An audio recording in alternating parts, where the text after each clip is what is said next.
Thank you for joining us on the Family First Life Health and Wealth podcast. Please like us on all of our platforms at Family First Life Health and Wealth. I hope this information helps you grow and learn. Please share this with everybody you know, all your friends, all your family. We're hiring all across the country. Be well.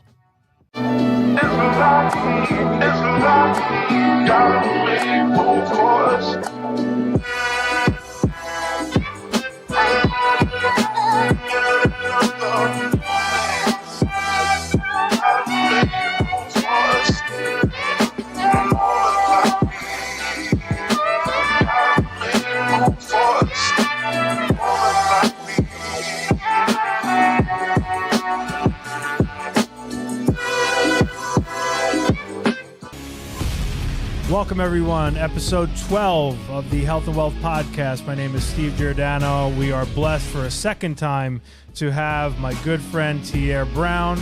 How you doing today, brother? Pretty good, man. Thanks for having me. I appreciate it. Got to give you the round of applause because you're doing such a great job. So today, going to be talking about the consistency that you have in both writing business as well as what you're doing in the way of building your team. Investments. Obviously, we talk a lot about entrepreneurship on this podcast, and we want to keep that going because it's a business, and you're the first one who will tell me that you're running it like a business. So let's start here. You've kicked up your personal production to pretty much about $30K a month. You're also looking to increase that as well. What are some of the things that you've done now, being as you've been a year into this, from a personal production perspective, that have taken you to a consistent 30?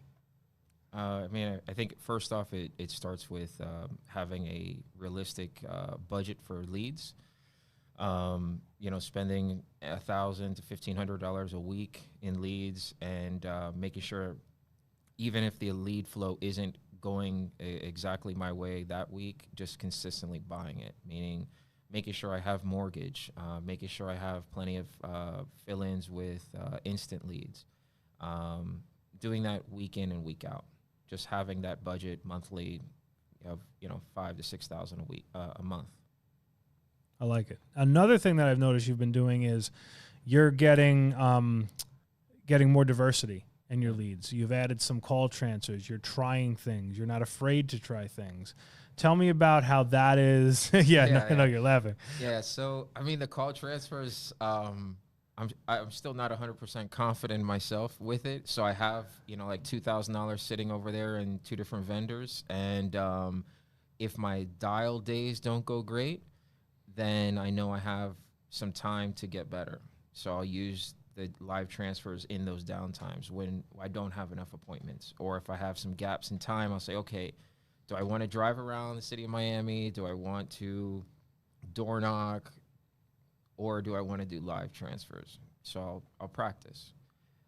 Sometimes they're good. I did like 3 for 9 one time, and then I did like 1 for 6. And then sometimes I don't get any calls. So then I was like, okay, maybe I just do this to practice to get better. But I'm not 100% confident with my flow of doing live transfers just yet. Just need to practice it. Yeah, 100%. It's a good filler, like we say. It's not the end all, but it's a good filler when you can. Yeah. From an appointment count, you've really kicked up your appointments probably the last month and a half. What is your goal for appointments, and what on average have you been running? Yeah, I've been trying to do, like 40 a week. It's a lot of, quick sets, some double books, but I probably have about 30 solid appointments and some fill-ins, quick sets that I could just get from instance. If I get more than that, it's just added opportunity. But I generally buy enough leads on a weekly basis to give me that. If I have $1,000 worth of instance, I'm get about 100, 110, leads, I'll book, 20 or 30 off of that. And then everything else that comes from prior weeks, activity, whether it was door knocking, whether it was referrals given from a prior client, that just all kind of adds on top of it. So every week it's 30 minimum, but I'm really shooting for 40, 45 a week. I'm glad you touched on kind of the instant and the 100 and booking the 20 to 30, because I think there's some misconceptions as to what's the expectation there. I think that's I say 20 to 30%. It's probably your number. You obviously have tremendous 70 door knock opportunities, right? If you book 30%, right? Yeah, I mean, I think in the beginning too, like if you had 100 instance, you're realistic for like a new agent. You're really only going to book maybe 10 or 12. And then as you get better on the phones and you start, saying, like I say all kinds of stuff to get into people's homes, policy reviews, or, that's why I'm calling you. I just have to review your policy, all kinds of stuff. You get extra appointments just by getting a little better on the phones. So in the beginning, 100 would only get me like 8 or 9. I just knew I had to dial more to get better, to find out a way to get into somebody's home. Yeah, you just said something that I wanted to talk about. You've done a really good job of getting yourself better, like you said, to getting in the houses more. We've had some posts in Slack for both yourself and other people on the team, policy reviews. Walk me through when you throw in the policy review line in that phone script. Yeah, so I mean, with instance, a lot of times, our clientele will not get their answer when they are looking for that quote, let's say. Or, so they'll fill out another request. And in that time that we've purchased the instance, they've probably already talked to somebody. They were told they couldn't get something. They were told the pricing. They may have even got something. So usually what I'll say is like, oh, that's the reason for me calling. I'm a field underwriter. I'm really just calling to make sure you got the right risk class. And they're like, what is that? I'm like, well, do you know if that's the best that you can qualify for? No. Okay, cool. Then what we'll do is a policy review. I'll go over there. It still takes about 20 minutes. Now, being very transparent, when I get to the house, I don't remember that it was a policy review sort of appointment. I treat it like every other appointment until they say, oh, would you like to review my policy? Then I go, oh, wow, I guess so. And then I'll kind of talk about it. But most of the time it doesn't even come up, or they'll say at the end, okay, so I'm going to keep your policy. Do I just cancel out the other one? And I go, oh, wow, that was a policy review. I should have wrote that comment down. But sometimes when you're running 40 appointments, like I keep everything on an Excel spreadsheet. I put it on my calendar. Sometimes I don't put those comments like, PR for policy review or quick set. I'll just forget. But try to stay focused with that, yeah. See, I love that, because I think a lot of times new agents, they don't book enough appointments, number one. And then what they do is they call their upline and they're trying to psychoanalyze the one appointment that may or may not be home. What product? What do I do? Where do I go? You're focused on the appointments, and then it's like every appointment you just treat like it's just whatever. Mortgage, final expense. What is the difference? It doesn't matter. It doesn't matter. And I honestly don't even think about the client until I know the route that I, put in for that day. I know which houses or which areas I'm going to, but I don't even know the client's name until I'm about to knock on the door. Like I knock on the door, I flip open my phone, I say, okay, I'm looking for Ms. Williams. Okay, cool. And then that's it. That's when I focus on, this is the client. Because there's no point in prepping, the day before and all this, there's no point, because you may not even spend any time with her. She may no-show you. She may reschedule or whatever. It's just, I'd rather use any time that I have free in other activity. Yeah, I love that, because you're completely focused on the activity and the appointment count, and let the chips fall where they may. Because the fact of the matter is, every week, your percentages of things happening to you are probably your percentages. Your percentages of no-shows are what they are. Your percentages of no sales are what they are. And then your percentages of people that are just flat out ready to buy insurance, and you didn't have to waste all that time prepping. Yeah, I mean, I think it goes back to like, you said it early on, just run the appointments and everything will make sense. And I kind of think of it like for every 15, you have 5 that are going to buy, 5 that are going to be maybes. In the beginning, you really suck at the maybes. You get better as it goes on. Like, I mean, I think we talked about it a long time ago, but like when people would tell me in the beginning, like, oh, we got to think about it. Oh, I'll call you back. I was so excited, like, and I would leave the house because I was ready to get out of the house too. But I was so excited. Oh yeah, they're going to call me back. And they would never call. And then I would call and they would block me. And then I would door knock them and they'd be like, why are you here? I'm like, well, you didn't call me back, so I'm here. Oh, we went with somebody else. And I was like, why? Why didn't you just tell me that? So now with those maybes, I just tell them, like, you're not going to call me back. It's not going to be, it's not going to be me that's worried. It's your beneficiary. Remember Sandra, who you wrote down as your beneficiary? Or I'll say things like, I've been called a lot of things, but getting called back is not one of them. And then I'm writing that one down. So they'll either tell me to sit down or throw me out. Yeah. But that's okay, because I probably wouldn't hear back from you anyway. Yeah. So I'm just very more direct with it. Definitely this since February, I think. And then there's always going to be like 5 people that weren't going to buy insurance anyway. So so that's based on 15. Well, what if you did it based on 30 or based on 40? I'm just going to run into more yeses. Yeah.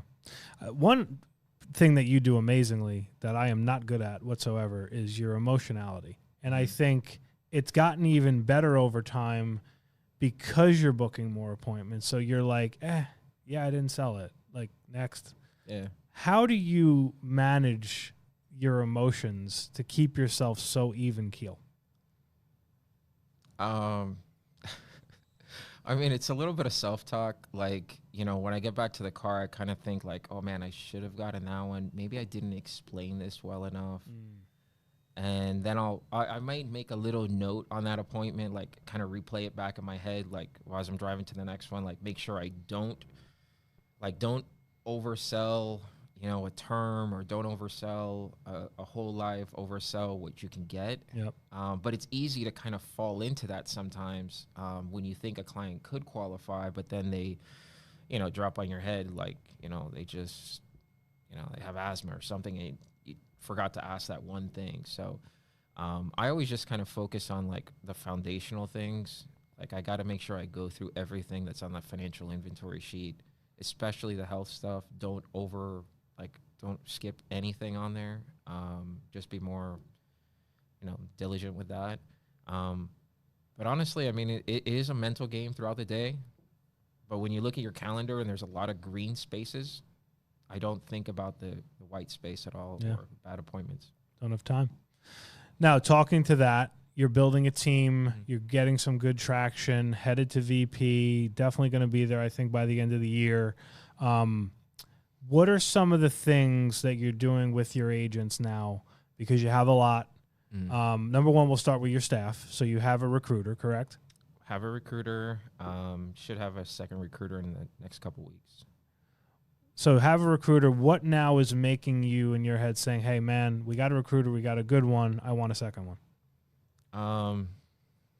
Honestly, so, I mean, I think we just want the volume. I think adding a second recruiter is going to be, maybe not double the volume, but maybe 1.5 times the volume, and give at least my first recruiter some ample time to kind of do some touch points with my other agents that are out there. Because right now, recruiter recruits, they go through the process, they only have me. Yeah. And that's a lot of touch points.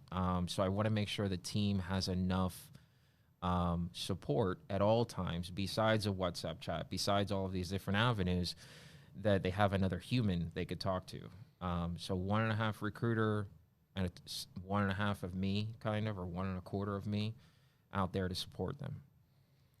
So somebody gets started with you. What are some of the things that you're doing from recruiter to contracting to now getting in the field? What are some of the touch points that you have that are getting them in the field to writing business? Because you've had a good amount of good first-time writers in the last month and a half.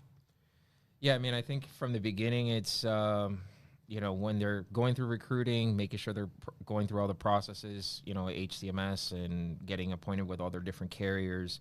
Once I get contact information from the recruiters, I reach out to them, whether licensed or unlicensed, have my contact info, also have, our contracting person's info in case they run into any appointment issues.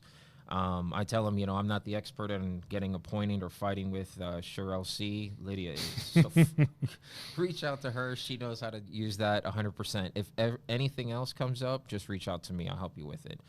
But once they get appointed with maybe, a couple carriers and say, Prosperity for sure, because we get that one pretty quick, and we schedule a lead call. One thing I tell, a lot of my team is, there is a lot of information on boot camp, and I want you to watch it all and do it all. But I need you to focus on a few things: dialing the phones, getting good at buying leads, and rebuttals. Because if you don't have any appointments because you bought no leads, you will have that other 80% of boot camp. It'll be pointless to use it. Like you'll have no use for it. So listen to everything on boot camp, retain it. Don't take a notebook full of notes on it, unless you're talking about buying leads, dialing, and rebuttals. Yeah, I like that. So you're getting them set up for success, doing the leads calls, getting them on the phones, getting them on the live dials. What is it looking like in some of those agents, like first week getting in the field? I know like you just had a new writer on like Saturday in Nevada, reaches out to you, walk me through that a little bit. When they booked some appointments, they're getting in the field. How is your support for them, and what does that look like? Yeah, so even take it back a step, even before they buy leads and before it's kind of around the lead call time when they're practicing their scripting. A lot of times I'll have new agents reach out to me while I'm driving and try to book an appointment with me. And I'll hang up on them over and over again until they actually get my attention so that they can book. Because I want to hear the rebuttals. I want to hear, I'm a field underwriter, or please don't hang up, I'm just doing this. Because as soon as they buy leads, that's what they're going to hear. So I'd rather have them kind of do that with me from the beginning. But once they buy their leads and they get their appointments, the night before, because again, we're just focusing on booking appointments. We're not focusing on all this in-home presentation. We're not even going into all of that. But the night, so if they book appointments, say like today's a dial day, you book today, you're booking for tomorrow. So tonight we would have basically a field practice. How are you going to do your in-home presentation? At what point are you going to reach out to me? A lot of times I get a lot of questions about like, what type of product, should I lead with this carrier? Should I lead with that carrier? Let's wait till you actually get inside the house. Because why are we going to do all this extra preparation if nothing's going to come of it? But once the agent is in the house, it's, going through the financial inventory sheet, keep it very simple, very basic. When you get to, the bottom of the health section, then you say that in a line, you want to kind of reach out to your senior underwriter, and then you reach out to me. What I do is when I know I have a new agent out in the field, I tell them to kind of text me their schedule of appointments so I can kind of pre-populate it on my calendar, which a lot of times it overlaps because new agents are all over the place. But what I do is with my clients in the field, when I'm sitting down with a client, I tell my client, hey, my phone may ring and it's going to be an agent of mine who's going to need my help helping another family. I'm going to answer it. And they're like, what do you mean? They're asking you for help? I'm like, yeah. Instantly, it's credibility for me in the house. 100%. They're like, so you're going to put, sometimes people be offended, like, oh, you got to help them. Like, what about me? And I'm like, look, I'm going to try my best. I'm going to go through things real quick. But if my phone rings, I got to help them because they're probably trying to help a family and they don't know what they're doing. Oh, okay, cool. All right. And instantly it's credibility. I could say anything and they're already like, and what will happen is an agent will call me in the house and I'll put that agent on speakerphone. My client is hearing it. Yeah. And I'll kind of talk about it and, tell them, whatever product or why, give them bullet points. And the client is like, wow, okay, you kind of know what you're talking about. Like, I can trust you. So I don't need to, add any fluff to it. It's very direct in my in-home presentation, but it helps the agent kind of move forward also. I love that. Yeah. It's total credibility builder. You look like superstar. In like minutes, it literally in like minutes. It takes, my presentation is like 5-10 minutes. So yeah. When you run 40 appointments, you kind of have to be pretty direct. Yeah, can't exactly do hour-long presentations with PowerPoints when you're running 5 to 10 minute appointments. Yeah. All right, good deal. So now building your team, it's obviously it's exhausting what you're doing, right? Like we're when you're building and you're selling and you're making literally double what you used to make working in corporate America, clearly you're putting in more time. But clearly you're also seeing the rewards and the fruits of your labor now being here about a year. Oh, yeah. Yeah, I mean, it's definitely exhausting, but it's not looking at like, monthly am I looking to net, 10, 20, 30K. It's like, okay, if I'm making enough to, pay my recruiters, pay my staff, pay my bills at home, and move forward every month and grow and add more people to the team. On my business side of the world, add another recruiter, add more staff, and be able to pay for them, but also add more agents out to the field that are moving and shaking and doing what they need to do to kind of move forward. I'm winning.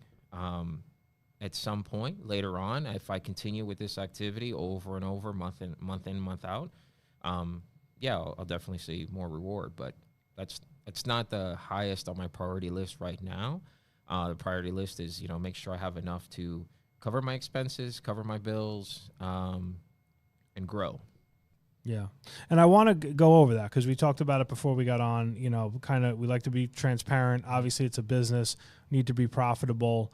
And what's really cool is you get it, you understand it, you have no problem understanding we're running it like a real business. Let's talk about your lead spend, your recruiter spend, paying your bills, and what you're left with to then reinvest. So you wrote 30, and your lead spend was what? Lead spend last month was like 5, let's say 6. Okay, so $6,000 on leads. Recruiter and recruitment budget is about what? It's like 5. So 5. So now we're at 11. 11. Wrote 30, obviously over 100%, 9-month advance. What would you say is your chargeback percentage? It's fairly low. I mean, people like you. Yeah, they don't. But it's fairly low. I'd probably say like less than 10%. Wow. I don't get a lot. 15% of other people don't like me, and that's why mine's 25. So stick with yours. All right, so 10%, and then other expenses. I mean, obviously gas, whatever. Yeah, I mean maybe like another 5 or 6 in like personal expenses. Let's say like home bills and stuff. But that's about it.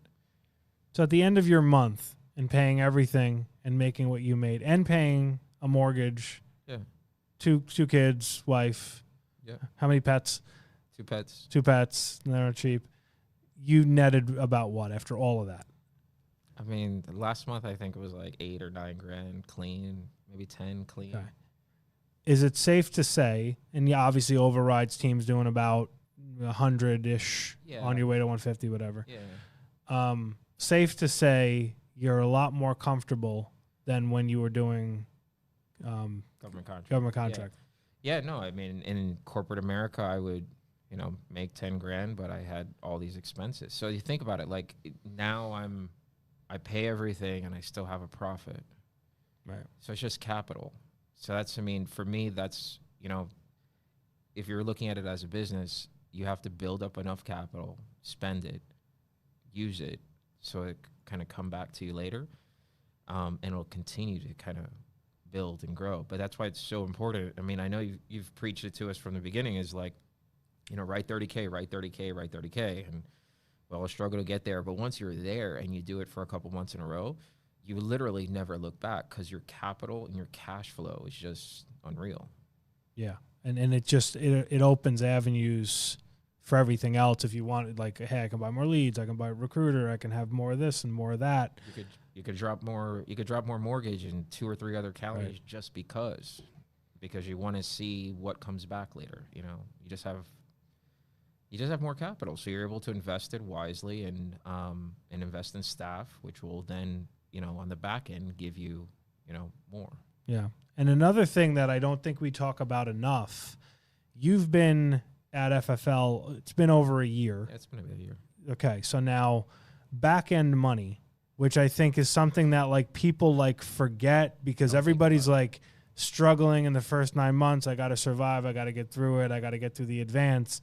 Now you're getting the back end money. Yeah. So how does that kind of look for you? And how does that feel when you get like, oh, here's a deposit of $300 just that you forgot about? Well, yeah, no, like even this morning, like I was expecting some policies from Friday, Friday Americo stuff, but then I had like an extra $1,700 or something back end money. And I was like, where is that from? And then when I logged in, I was like, oh, these are all month 10s. I was like, oh, I can't wait to see this next month, if I don't have my 10% chargebacks, Yeah. But even then, that helps that, But the first 9 months of this business is the hardest, it by far, because you're dealing with, you're not going to necessarily build enough capital. Maybe you do. If you have some breakout months, where you do 30, 40, 50K, you might. But you're going to be dealing with chargebacks and, getting better and all of that. But once you get over that hump and you start getting that extra, back end 10, 11, and 12, they do come in handy. Like, even if you don't see the cash flow, you see it help you against a chargeback or something. And to me, that's like a huge positive. It used to stress me out big time, chargebacks, big time. But now it's just part of it. Yeah. Yeah. It's the percentage. The percentage is, your percentage is very good. And then, we're at the end of the year. You're going to get an Americo bonus. Yeah. So what do you think roughly your Americo bonus should be? It's like maybe $5 or $6 grand. All right. So it's just $5 or $6 grand that, you're going to get. You producer bonus now, every month. I think the $500 on 30 grand. Yeah. So if you're writing 30, anybody out there, $500 right there. And then you're sniffing VP. So now we're talking 2,500 on a minimum VP bonus that you'd get monthly. So talk to people about how, if you're not building a team, you're just literally just watching money fly out the door. Yeah. I mean, you're leaving money on the table. I mean, besides the fact that, we get to help out a lot of agents and help them grow and all of that. And, you really just, from the beginning, you should really look at this as a business, and run it as such, but building a team and, just if you take a look at like friends that that are probably working twice as hard as you are in some regards, like at a job that will get them nowhere and they'll probably be there forever, why wouldn't you share the opportunity with them? I've had some friends of mine that are, public adjusters and different things, and I've shared it with them because I see how much they work. I see that they grind out on Friday, Saturday, Sundays, and now they're in school and they're really taking it serious. It took them some time to kind of look at me and say, oh, wow, you can do it. Like, you can do this. You don't even sell anything. I was like, I know. I just sat in an office for 10 years, for them to see that they can actually do it. But it can definitely change people's lives. But building a business, it's just compounding, and, I'm not looking at the 2,500 or minimum from the VP bonus as, oh, I'm going to put that in my pocket. I'm looking at it like, oh, I can add another staff person. I could accelerate this even more, and it won't impact me financially. But even if I did, I would still just do it. Yeah, I saw this thing yesterday online. I don't remember who posted it, but it was, you don't have income if you have earned income. You have income if you have passive income.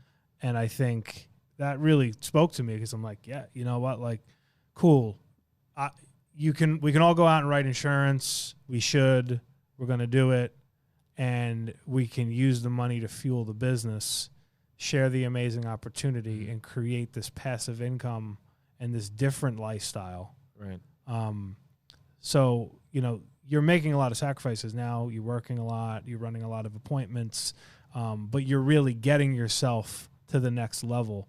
What are your goals now going into 2022, which we're literally 5 weeks away from? Yeah, I mean, 2022, I'd like, at the end of 2022, let's just say I'd like to be at, a minimum of 500,000 a month. I just think that's kind of where I'm putting myself and where I'm putting my projection, and outside of myself, I'd like to be at 500,000 a month for the team. More so, I'd like to have, like at least 3 or 5 of me under me, like people that really want to build but are able to either build without selling, or sell enough to then build. I think you have a couple different models within FFL. Joe Basso, great example. If I could find a couple guys like him that want to grow with me, that would be great. But also, it doesn't take a Joe Basso. It takes a guy who's just consistent every single month, writing 20 to 30K, who can invest a little bit into a recruiter that will help them build. So more so for me, I just want to have a couple layers under myself. Yeah. Yeah, that's definitely the part of it, trying to find, as many of you, or at least people that'll do, a half of what you do, something, or like an eighth. You know, like I tell everybody on my team, like we all don't need to be $1 million producers.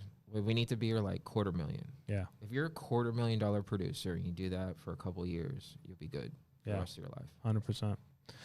Awesome, man. Well, appreciate everything you're doing. I think you're definitely on your way to a lot of big things for the rest of this year. I know you talked to me. You want to write 50K, 50K. In December. Yeah, we'll You see. definitely do it. Yeah. You know, and one thing we'll talk about as we just wrap this up real fast is, you know, the holiday time, right? We just came off of Thanksgiving weekend. You went out and wrote, what, $5-6 grand, whatever it was. Yeah. Didn't probably have a crazy ton of appointments like myself. I didn't either. Yeah. But the holidays are awesome because even though people will give you excuses as to, oh, I can't meet January, whatever, you can double down on your lead flow.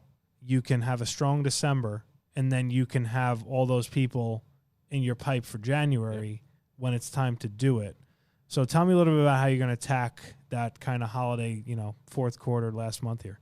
Yeah, so even like starting last week, I said, okay, I'm going to double my lead expense for the month of December, probably December, January. I just want to really, to be fully transparent, I just want to build up enough capital. So like if February comes and I want to maybe take a weekend off, I could, and I won't think about it. But I just want to have enough lead flow, period. So I reached out to different vendors for different types of mortgage, different things. I already got those in place. Instead of doing like single drops that I usually do, I'm doing double drops, or, you know, just getting more. Looking at CRM all the time, looking at any other types of leads I could just get a hold of. So maybe this month, if I have to spend 10 to write 50, I'll still be okay. Yeah, that's a good investment. Yeah. Anybody who's going to 5 times their money, I mean, I think you'll be all right. Yeah, it's not bad. So it's not bad. That's your famous line. It's not bad. All right, my man. So great to have you on. Great to work with you. And I really look forward to seeing what you're going to be doing in 2022. And I think it's going to be a stellar year just for you, for FFL. And everybody out there, get registered for the convention, fflconvention.com. It's going to be off the chart, huge, right down here, Lone Depot Park in Miami. And I appreciate all you do, my man. Appreciate you having me. Thank you. You're all right, bud. Be good. All right.